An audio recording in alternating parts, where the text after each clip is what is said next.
안녕하세요. 추억의 뉴스톡 배승희 변호사입니다. 오늘도 황장수 소장님과 민영상 원장님 모셨습니다. 네, 안녕하세요. 잘 지내셨습니까? 네. 소장님도 잘 지내고 계시나요? 세상 돌아가는 꼬라지 보니까 뭐 네. 잘 지낼 게 있나요? 아, 그렇습니까? 근데 이번 주 목요일인가요? 결국에 전병헌 수석이 검찰 조사가 뭐 턱 밑까지 오니까 사퇴를 결국 했습니다. 버티기 작전 하다가 좀 실패한 것 같아요. 그렇죠. 그래서 우리가 지난주에 얘기 들었던 논두렁 시계 똑같다. 그런데 논두렁 시계를 왜 얘기했을까요? 그러니까 노무현 대통령에게 모욕을 주기 위해서 네.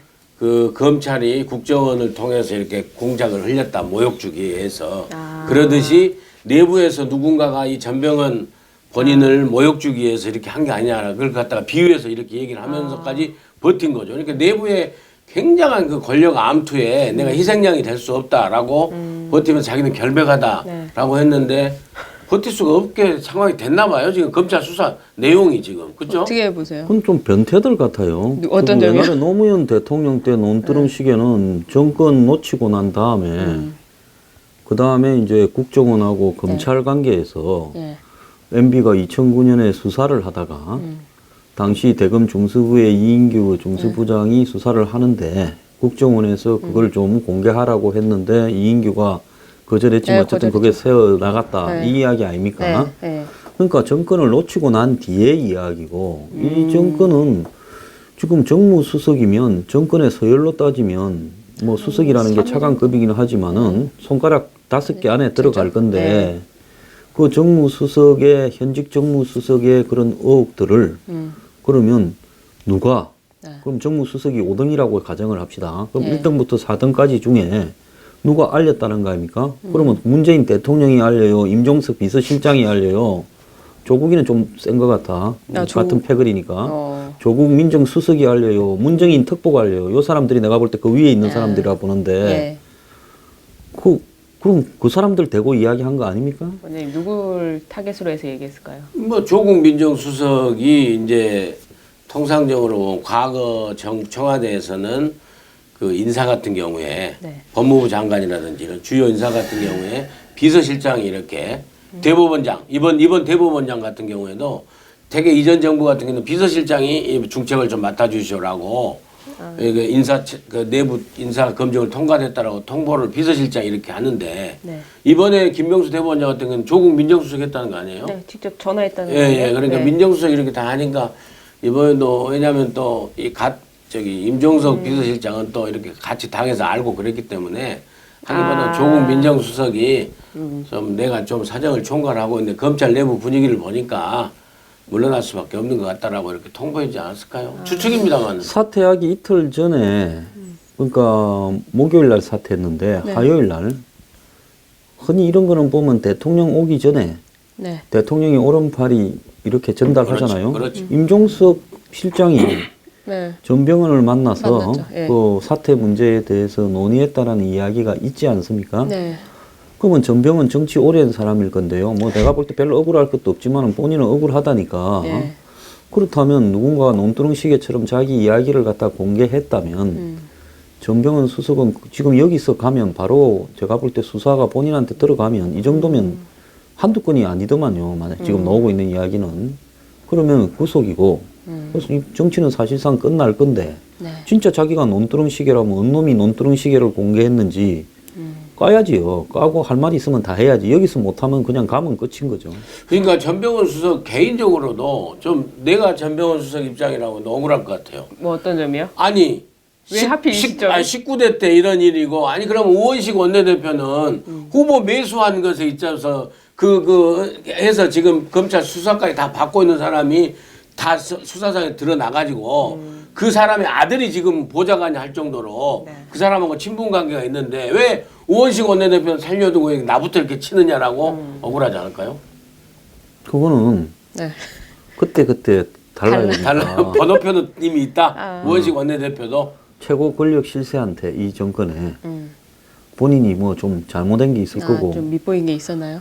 그 우원식 원내대표는 네. 그때 그 발표 나온 뒤에 그냥 대호각성을 해서 열심히 여의도 출장 소장의 역할을 잘 했으니까 또 봐주는 거 아니겠냐 이렇게 봅니다. 아, 그러니까 원장님, 그러면은 임종석 비서실장과의 어떤 그 권력 암투설이 있잖아요. 지금 나오고 있는 얘기들이 그런 거에 졌다고 할 수 있을까요? 지금 이제 사정정국으로 들어가는데 사정정국으로 가면서 결국에는 이 정계 개편의 프로그램, 내년 지방선거의 프로그램에서 지금 다양한 시나리오들이 여의도의 참새떼들 입에서 나옵니다. 시나리오 하나 좀 이제 얘기해 그 중에 주세요. 그럴까요? 그 중에 하나가 임종석 비서실장이 서울시장, 전남지사가 아니라. 아, 그래서 서울시장. 전남지사는 안 나간다고. 그 전남지사, 네. 그렇죠. 전남지사는 안 나간다겠지. 무슨 딴 서울시장도 일절 지방선거에다 출마 안 하겠다 지금 그 말을 안 하고 있잖아요. 네. 아. 그렇기 때문에 지금 임종석 서울시장, 네. 그리고 박원순 서울시장은 경남지사, 그리고 전남지사는 이 호남 생각에서 DJ 대통령 아들 삼남 홍걸. 김홍걸. 아니 김홍그리가 무슨 호남 생각을 한다고 합니까 나가는 게? 호남에서 나가면 기분 나빠지 않나요? 이 정부 입장에서 그 다음에 아마 그 조국 민정수석이 부산까지 이렇게. 근데 조국은 워낙 털었으니까. 근데 아무튼 이 세에서 지금 이 부분에 있어서 박원순 시장이 굉장히 지금 내가 왜 경남지사를 가느냐. 지금 이렇게 반발하고 있는 모양입니다. 그 반발하다가 잘못되면 또 박원순 시장도 사정 대상이 되어갖고 전병의처럼 되는 거 아닙니까? 그러니까 민병두 의원이 갑자기 이런 얘기를 하더라고요. 박원순 시장 꽃길만 걸을 거냐. 가라는 거 아닙니까? 막 가라는데 안 가면 좀 있으면 터네. 뭐 그런 같을까? 얘기인가요? 그렇죠. 이제 지난번 지방선거 보면은 남경필 의원이 굉장히 그 경기지사 안 가려고 버티다가 설득해서 갔었잖아요. 근데 그때 여당에서 권력을 가지고 있는 데서 오다가 오면은요 갈 수밖에 없어요. 아, 그래요? 말하자면은 안 가면은 털죠. 그 지금 벌써 이제 그래서 지금 게임 맞추기로 해가지고 예. 아니 나가려면 타현민 씨도 이번에 같이 나가죠. 왜 또 안 나갔는데 타현민 행정관은 딱 불기소로 이렇게 처분하면서 지금 보니까 이번 주에 보십시오. 말 나오다가 저번에 나왔던 서청원 의원의 최측근 이우연 네. 의원 지금 수사하죠. 아 이거 뭐 하죠. 그 다음에 원유철 당 대표까지 했던 분 아니에요. 원내대표 했던 원유철 의원 사무실에 압수수색 지금 해버렸죠. 회계 책임자 저기 그 집도 압수수색하고 지난 지역구 목요일 사무실? 수요일 네. 목요일에 지금 그렇게 했고 그 다음에 또 국정원장이 또 한 500만 원씩 1000만 원씩 이렇게 불법 후원 자금 정치 자금한 지금 국회의원들 명단 지금 5명인가 이렇게 나오거든요. 그래서 이 아무래도 이 전병헌 수석이 지금 희생양으로 되면 물타기로 되면서 야권도 쫙 정리를 하면서 전국을 주도해 가면서 내년 지방선거의 시나리오까지 가는 이런 상황이 아닌가. 그래서 좀 볼수록 그림이 좀 이렇게 드러나지 않을까 이렇게 보이는데요. 어떻게 보세요, 소장님? 야권에는 뭐 보수 야당 쪽에는 선거 나가겠다라는 사람 다 잡아버리고 나면 선거 출마할 사람이나 있을까 싶은데 근데 그 지금 국정원장이 그 500만 원씩 예. 5, 6명인가 받았다라는 거는 자기는 말한 바가 없다. 언론에 대응을 하겠다 이러는데 아는 말이 그렇게 보도에 나오겠어요? 근데 중요한 거는 뭔가 하면 지자체까지 계속 뒤져가지고 지금 이런 식으로 잡아가면 지금 수사 선상에 오른 사람이 한 30명 안 돼요? 그러면 앞으로 이제 이걸 갖다가 얼마 더 얹어서 아주 이제 지금 공기업들 다 조사하고 있대요. 차곡차곡요. 그래서 일주일에 뭐 한 서너 개씩을 공기업을 옮겨 다니면서 계속 하는 모양이에요. 아, 어디서요? 그래서 이제 이 청탁으로 들어온 사람 잡아내려고 한 30%는 청탁으로 들어왔지 않겠냐라고들 이야기를 해요. 그러면 전체적으로 10만 8천 명이가 된다는데 그 30%면 3만 몇천 명을 잡아내면 그러면 그 사람들이 부탁한 사람들은 수천 명이 잡힐 것 같은데 네. 한 명당 10명씩 했다 하더라도 많다. 나중에 국회에 살아남을 사람이 있겠나 모르겠네요. 그래서 이런 지금 내년 지방선거를 노리고 그 다음에 개헌을 노리는 건가요?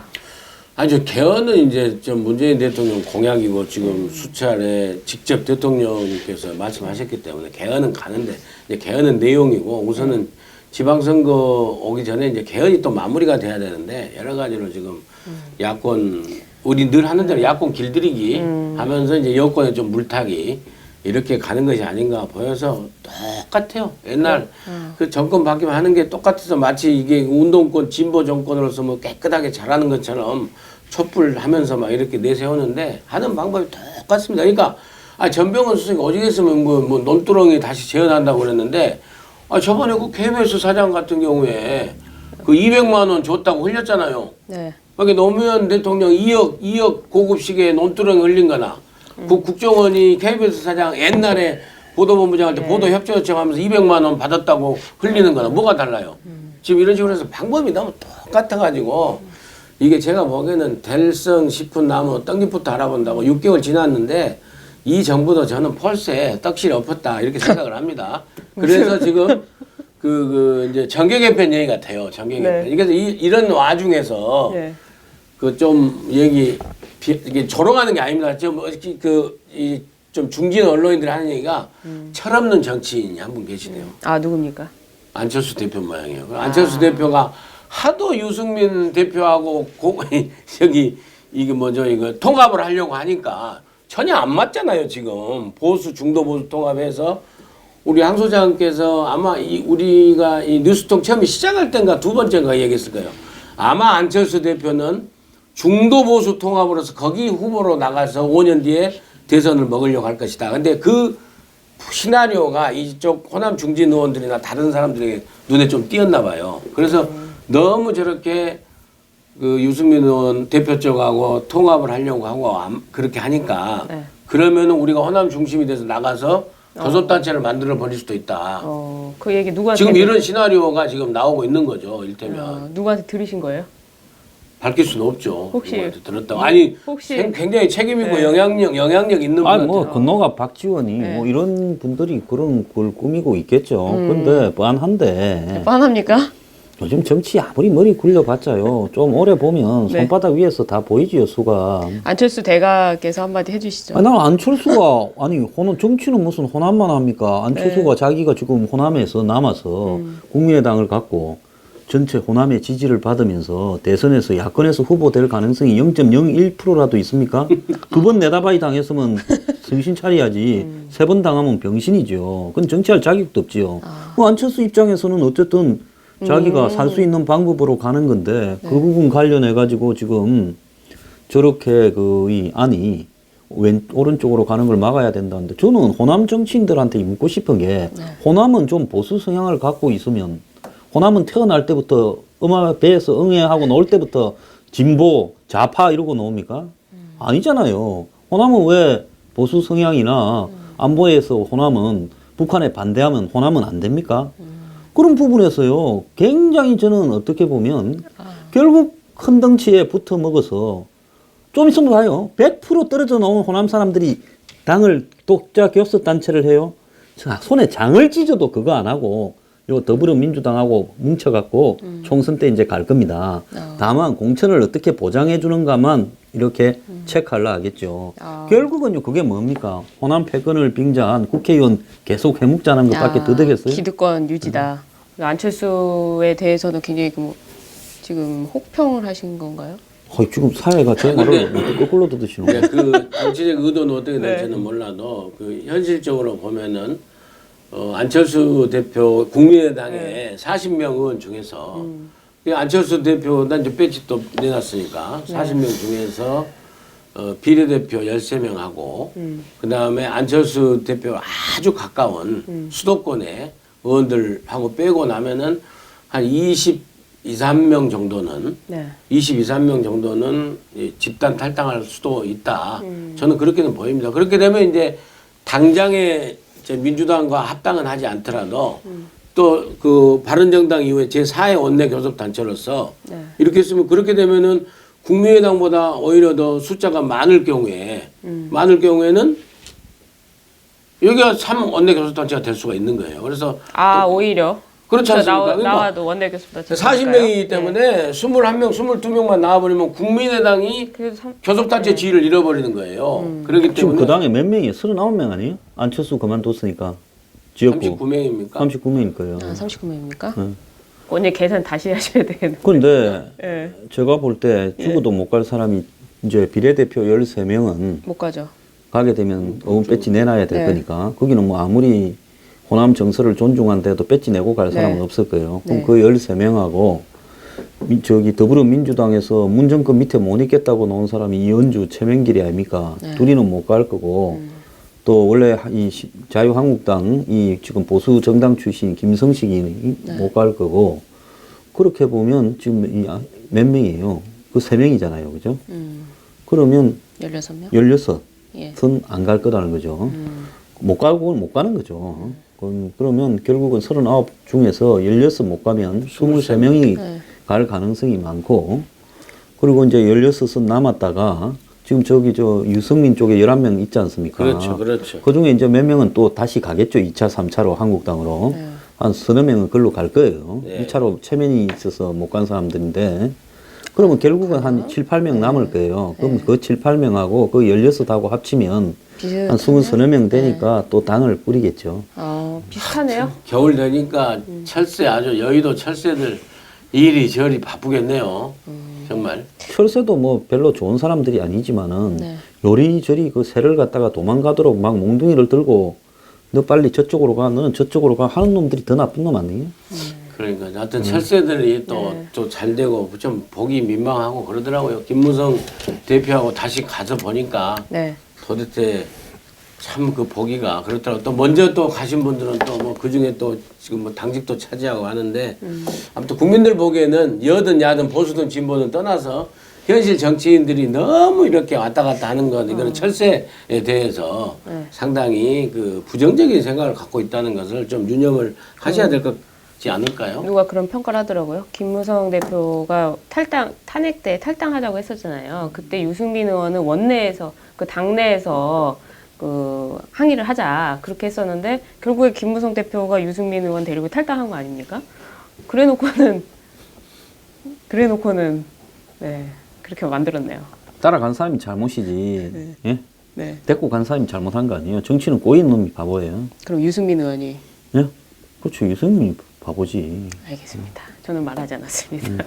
다음 얘기로 한번 해볼까요? 문재인 정부 6개월에 일자리 정부라고 그렇게 외치더니 엊그제 나온 기사들 보니까 일자리가 최악이다. 다시 이런 얘기가 나오고 있습니다. 일자리 얘기는 좀 길게 해야 되니까 간단하게 먼저 지금 MBC 사태를 우리가 또 이 뉴스 통해서 반드시 짚어야 된다고 생각해요. 워낙 중요한 언론 정책인데 네. 이것도 제가 모두에 말씀드렸듯이 이전 정부하고 다를 바 하나도 없어요. 물론 MBC의 김재철 사장이라든지 김장겸 사장이 잘못했습니다. 그리고 부당 노동행위도 있었을 테고 정치적 보복도 있었을 테고 그 자기들 그 입장대로 안 따라오면은 어떻게 아나운서들을 갖다가 무슨 저기 가서 청소하라고 그러고 다른 데 여기 MBC 소속 사나 뭐 체육관에 어디 청소 쪽 이 용역 갖다 보내고 이게 말이 됩니까? 잘못했어요. 그렇지만 제가 얘기하는 것은 그것을 고치더라도 법에 따라서 절차에 따라서 해야 된다. 근데 이 정부가 똑같이 그러면 자기들이 하면은 정의 언론이고 민주 언론이고 보수 쪽이 이전 정부가 하는 것은 그 방송 장악입니까? 예? 그렇게 해서 그 박문진 이사 막 억지로 바꿔가지고 해임되자마자 이사장 해임시키고 불신임하고 MBC 김장겸 사장 몰아내고 이렇게 해서 지금 했다는데 그리고 지금 이제 KBS도 지금 손보려고 그렇게 하지 않습니까? 그래서 KBS 고대영 사장이 얘기를 했지 않습니까? 방송법을 개정하면 나 물러나겠다. 그러니까 다시 누차 말씀드렸지만은 방송법만 개정하면 끝날 일이에요. 예? 그리고 나서 회사 내에서 각 방송국 회사 내에서 노사간에 자기들끼리 알아서 할 일입니다. 저는 그렇게 생각해요. 왜 정부가 가까이서 꼭 이 그 진보 정권이 관여하는 것은 정말로 그 민주하고 방송 정상하고 그렇게 얘기하는 그런 내로남불이 어디가 있습니까? 지금 무슨 뭐 공영파는 정부 거다 생각을 역대 정권들이 다 했기 때문에 뭐 그렇게 한다 칩시다. 근데 특정 대학 교수 뭐 강규영입니까? 네. 그 KBS 이사죠. 학교까지 몰려가가 그런이 그렇게 한다라는 거는 그거는 한마디로 업무 방해에다가 굉장히 불법적인 행위인데요. 그렇게 해도 지금 법적으로 이렇게 아무런 공권력이 작동을 안 하고 있다는 것도 문제고 개인 방송인 SBS가 최근에 김어준이를 갖다가 내걸고 그것이 알고 싶다 시간에 파일럿 프로그램이라고 해가지고 무슨 뭐 개그맨까지 동원해가지고 MB 이렇게 뒤에 따라 취재하러 다니고 그 사실은 그 프로가 거기에서 유대균이 일방적인 유병헌이 아들 이야기 소개하고 정말로 이 시사 탐사 보도면 반론 보장권 부분이나 이런 부분들을 해야 되는데 저런 식으로 하면서 그게 시사 프로냐 아니면 선동 프로냐 이런 부분으로 봤을 때 굉장히 편향적인 의식을 갖고 있다고 한국에서 가장 진짜 한쪽의 편향을 가지고 있는 사람을 그런 프라임 골든 타임 시간에 내보내서 이제 정식 프로로 편성하겠다고 하는 것 자체가 사주의 약점을 갖다가 한마디로 협박을 해서 방송을 민간 방송도 지금 장악에 들어가는 거 아닙니까? 그러다가 종편에 전부 코를 끼워가지고 네. 종편 출연자들까지도 전부 진짜 종편 허가가 나올 듯 안 나올 듯 아슬아슬하게 만들어가 교체시키고 하면서요. 역대 언론 탄압을 이렇게 하는 정권을 제가 본 적이 없어요. 교묘하게 하죠. 교묘하게 하는 게 아니라 눈에 다 보이는데 안한 척하면서 그걸 갖다가 침묵하고 문제 제기를 하지 않고 있는 언론들이 문제고요. 또 국민들이요. 이 지금 정권에 홀려가지고 지금 아주 이 현상을 못 보고 있을 뿐이죠. 그러니까 언론 장악이 교묘하게 이루어지고 있어요. 원장님도 한 6개월 블랙리스트 지금도 올라가 있지 않습니까? 아니 근데 당하는 사람들이 네. 저기 광화문 앞에 가서 언론 장난치지 마라 하고 데모 한번 하면 되지. 와 다 당하고 있어요 개별적으로요. 아니, 나 그러니까 가자 하면 나는 딱 같이 갈게요. 지금은 그러니까 가실 거예요? 그깟 방송 안 하면 그만이지. 지금은 하지. 이제 어느 쪽에 친정부 쪽이라고 할 수 있는 그 민원연이라는 단체에서 네. 무슨 막말이다, 뭐 너무 자주 나온다, 뭐 메뚜기 출연자다, 뭐 별 이유를 다 걸어서 저 같은 경우에는 막말, 김정숙 여사 나댄다고 했다. 저 하지도 않았거든요, 그렇게 직접. 근데 그런 식으로 차라리 했다 하세요. 안 했더라도. 어차피 이 정권이 내가 볼 때 상당히 오랜 기간 탄압을 할 것 같은데 그럴까요? 기왕이면 했다고 우기고 내가 김정숙이 막말해서 잘렸다고 해야 4년 뒤에 또다시 완전 슈퍼 메뚜기가 될 거 아니에요.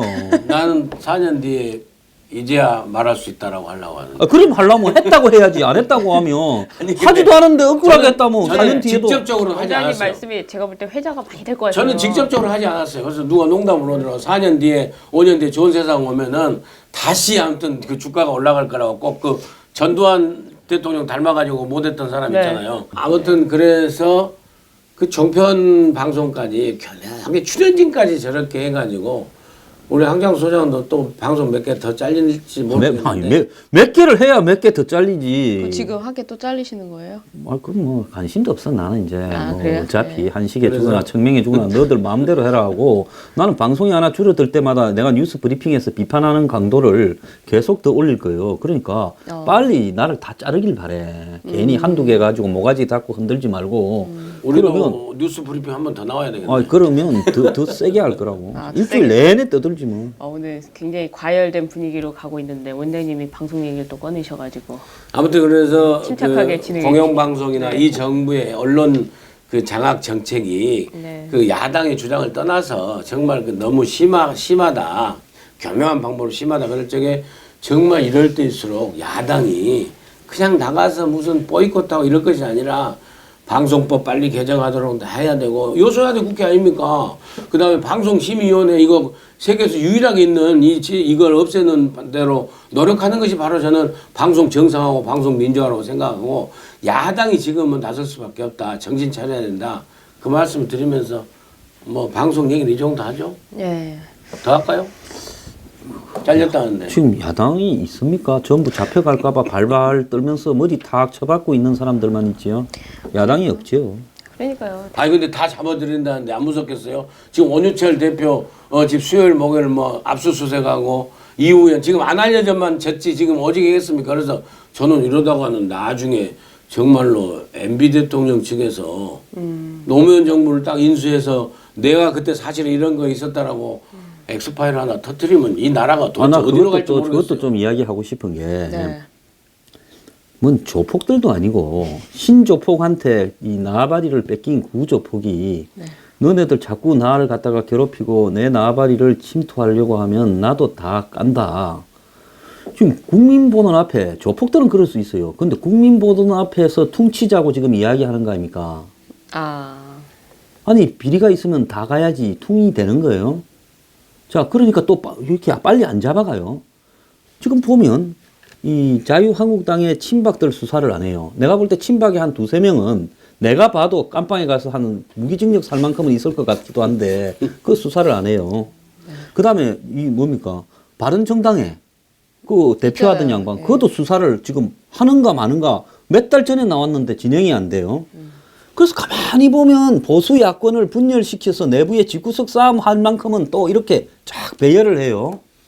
그리고 지금 홍 대표는 연말까지 대법원이 하는 겁니까 안 하는 겁니까? 저것도 빨리 잡든지 빨리 풀어주든지 해야 될 건데 저것도 또 쭉 더 뺄 거예요. 자, 이러면서 선상에 올려서 손바닥 위에 올리는 사람만 늘어갈 거예요. 자, 이런 와중에 전직 대통령을 했다라는 분이 때가 되면 이야기하겠다. 너네들도 나중에 문 대통령도 퇴임 이후에 감당 못할 일이 있다. 그리고 우리도 5년에 대해서 아는 게 많다. 이런 식으로 이야기하지 말라는 거야. 어차피 아는 게 많대도 잡아가려면 잡아가요. 이 타이밍을 자기들이 조절하지. 왜 지금 아직 빨리 손을 안 대는 줄 압니까? 왜요? 빨리 손을 대면요. 지금 현재 자유한국당이 친이 중심으로 이렇게 지금 편성이 되는 양상이지 않습니까? 자, 이 빨리 손을 대면 이제 박근혜, 이명박부터 시작해서 전직 국정원을 싹 다 잡아갔다 이렇게 정리가 될 거 아니에요? 그러면 이제 저 사람들이 에라 이 내일 주거나 모레 주거나 그냥 죽기로 붙어보자고 할 거니까 저것도 다 지금 국회 지금 열리고 있잖아요. 네. 자기들이 법률 개정하고 자기들이 국감 통과시키고 이렇게 할 동안에 자기 페이스로 하기 위해서 눌러놓고 있는 거예요. 그러면서 자꾸 흘리면서 연말까지 끌고 갈 거예요. 내 볼 때. MB 주변에 하나씩 낚으면서 시간을 끌면서요. 그러면서 인터넷에서는 다섯 누구 거냐. 아니 다섯 누구 거냐가 검찰 보고 물어야지 왜 MB 보고 물어요. 그 사람이 대답할 사람이에요. 그렇죠. 오늘 굉장히 열기가 후끈하네요. 그래. 말씀하시죠. 예. 예, 그 정도 이렇게 하고 아까 세 번째 주제를 하려고 했던 일자리 경제. 아까 그렇게 일자리 했어야죠. 아니, 이 정권에 아니, 일자리 그거 깎고 말라고 이야기합니까? 일자리는 관심도 없는 정권인데. 일자리요? 아니 일자리 관심이 있다. 관심이 있다. 대통령이 백보도까지 만들어가지고 다 취임 첫날 했는데 요즘은 본대요. 관심이 없다고 그래요. 요즘은 본대요 그걸. 우리 소장님이 굉장히 또 아니 근데 그나저나 지금 이게 그 우리 통계청 발표를 보니까 우리 이 정부 통계청 발표 네. 보니까 우리가 8월달에 그 취업자 수가 급값 30만 명 미하로 떨어졌잖아요. 네. 그래서 최악이라고 그랬는데 이번 10월달 통계가 또 최악으로 떨어졌어요. 점점 더 27만 뭐 9천 명에서 이게 되게 30만 명 이상씩 증가해야 보통이고 그 아주 2월 달인가 3월 달에 40 몇만 명까지 증가했더라고요. 근데 취업자 수가 급감해가지고 그런데다가 청년 실업률이 지금 뭐 8%대? 네. 그다음에 저 전체 실업률은 뭐 지금 OECD 국가는 지금 내려가고 있는데 우리만 지금 3.8%대인가 이렇게 가면서 도대체 6개월 동안 일자리 대통령이라고 하셔놓고 저는 이게 그 개선된 기미가 안 보이면서 이제 일자리를 만들고 실업률을 낮추기 위해서 전부 그 비정규직을 막 정규직하고 막 이렇게 했잖아요. 근데 그게 부작용만 지금 나왔지 네. 실질적인 고용 창출 개선 효과는 지금 없다. 이렇게 해서 그걸 좀 비판적으로 지적을 하려고 했는데 이 정치권 사정에 음모론 얘기하다 이렇게 됐네. 네. 일자리를 열심히 창출하는 데가 하나 있어요. 어디입니까? 이 구치소의 간수들. 그 들어가는 사람이 늘어나니까 아마 네. 간수 숫자도 조만간에 다시 모집을 해갖고 공공 일자리 창출을 할 것 같아요. 그때 한번 거기 국회의원들 다 해가지고 원내 교섭단체 될 뻔했잖아요. 서울구치소에. 아니 진짜 구치소당이 하나 만들어지거든요. 일자리가 진짜 문제인 게 그 정규직을 계속 시키다 보니까 한 번 사람을 뽑으면 다시 자를 수가 없잖아요. 그러니까 이제 좋은 일자리도 좀 줄어들고 또 이제 최저임금이 높아지다 보니까 그냥 쉽게 할 수 있는 알바 자리도 좀 없어지고. 그렇죠. 그래서 결국에는 일자리 경제 창출이라고 하는데 실제로는 일자리가 줄어드는 그렇죠. 그런 문제점이 있고 또 그러니까 되게 자영업자들이 아니 우리가 상식적으로 판단해 보면 돼요. 자영업자분들이 자 직원 3명 쓰고 식당을 하고 있어요. 뭐 치킨집이든 밥집이든 하고 있는데 최저임금이 내년에 16.4%가 딱 올랐지 않습니까? 그러면은 그 월급을 더 많이 줘야 돼요. 그러면은 3명 쓸 걸 갖다가 2명으로 당연히 내가 식당 주인이면 줄일 수밖에 없는 거 아니에요? 그렇죠. 그렇다고 음식값 올릴 수는 없는 거고. 그러니까 알바 자리가 더 줄어들고. 그렇죠. 예. 그리고 경비원들 일자리가 내년에 그리고 엄청 줄었다던데. 공무원을 많이 뽑는다고 하니까 청년들이 일자리를 찾을 생각을 하지 않고 전부 그 공식 공부하러 가버린 거예요. 그러기 때문에 청년 실업률이 엄청 높아지는 거예요. 그러면 그 수많은 수십만의 그 청년들을 갖다가 되게 이제 25세에서 29세로 우리가 청년을 그 경제활동 인구 청년으로 치면은 이 청년들이 다 공무원 됩니까?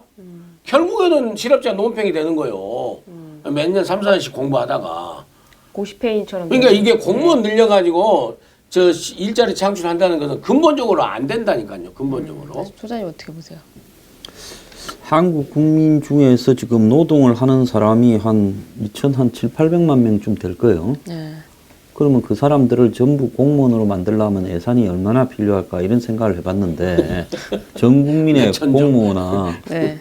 근데 제가 볼 때 이 정권은 이 경제 정책, 일자리 정책에 대해서는 상식적이고 순리적으로 그 대안을 강구할 수 있는 이 통로가 없다고 봅니다. 지금 김상조나 장하성이 그런 부분을 할 수 있는 역할도 안 되고요. 네. 김동연 부총리라는 사람은 지금 여러 가지 부분에서 그나마 관료 출신 중에 한 명인데 현 정권의 실세들하고 부딪혀서 자기 주장이 관철이 안 되고 있다는 게 이미 다 드러났잖아요. 패싱되고 있죠. 그럼 정권에 어디선가 경제적인 문제를 가지고 챙기는 사람이 있겠느냐. 이 사람들은 지금 이런 생각을 하고 있대요. 지금 세계 경제가 회복되고 있으니까 무슨 IMF가 한국의 무슨 뭐 앞으로 경기 전망을 올해 성장을 3.2%로 올렸니 어쩌니 이러면서 경제가 회복되고 있다고 하는데 네. 지금 중소기업 하는 양반이나 또 이 10대 재벌 말고 그 밖에 11등 하는 재벌한테나 그 다음에 이 자영업자한테 가서 경제가 회복되고 있는가 한번 물어보라고 하세요. 되고 있다고 답을 하는 사람이 제가 볼 때 10%도 안 될 거라고 봅니다. 우리 착시 현상이죠. 착시 현상. 지난주에 경기가 올라갔다는 것은 약간 성장률이 올라간 건 저기 그 추경 편성한 거 추경 효과에다가 그다음에 반도체 이 두 개 때문에 나오는 그 착시 효과죠. 착시 효과. 우리가 그 정도는 경제 상식으로 아는 거 아니에요. 그러니까 되지도 않을 소득 주도 성장 이 기조로 가다가 지금 계속해서 버리면서 혁신 성장을 붙이려고 하는데 혁신 성장을 하려면 기업 활동을 갖다 원활하게 해줘야 혁신 성장이 기본으로 가는 거 아닙니까? 근데 이 기조를 확실하게 못 버리기 때문에 일자리 문제는 말할 게 너무 많은 것 같아요. 정규직과 비정규직 문제도 또 있고, 비정규직을 정규직으로 하다 보니까 정규직에서 또 얼마나 반대를 많이 하겠습니까? 그 일요일 날 잘잘못 뭐 시간에 이걸 잠시라도 다시 얘기를 할 계획입니다. 아, 이게 그렇습니까? 정부의 잘못된 정책으로. 알겠습니다. 그럼 오늘의 뉴스통은 소장님 더 하실 말씀 있으실까요? 말하고 싶지가 않습니다. 오늘따라 유독 좀 까칠하신 것 같은데. 매일 까칠해집니다. 이제. 네. 지금 이 뉴스 브리핑을 하면서 네. 이 시대에 산다라는 게 정신병이 올 지경입니다. 아, 그렇습니까? 오늘 뭔가 진행이 좀 매끄럽지가 않았던 것 같은데요. 다 좀 이해를 해주시고 오늘 또 소장님의 기분도 이해해 주시고 원장님도 좀 이해를 좀 해주시길 바랍니다. 자, 오늘 뉴스통 여기까지 하겠습니다. 감사합니다.